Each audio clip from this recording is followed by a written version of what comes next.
We're going to start by adding our book object first. Now, if you remember from the previous slide, the book object is a holder, or it represents one row of data from our book table. So what we want to do is go into our book list module that we've added, and we're going to go into the source model folder. In the model folder, we want to add a new PHP object called book.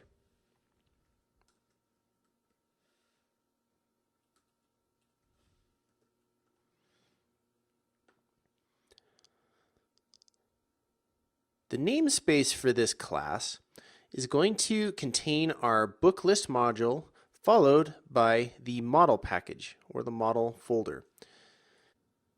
Then we'll just go ahead and create a book class just like any other PHP class, and we simply want to give it some attributes that represent the attributes in our table. So I've pasted in our 3 attributes that we added to our table. If you remember, we have our primary key, which is an ID. We have the title of the book, and then we have the author of the book. Since we are going to be using the table gateway Zend object, we need to add a function in here that handles the array exchange between the information coming back from the database and the attributes in this object.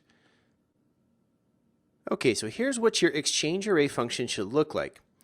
What it does is it takes in some data and it tries to take that data and push it into the attributes that we have inside of our book object. So essentially our data contains a hash of attributes coming back from the database.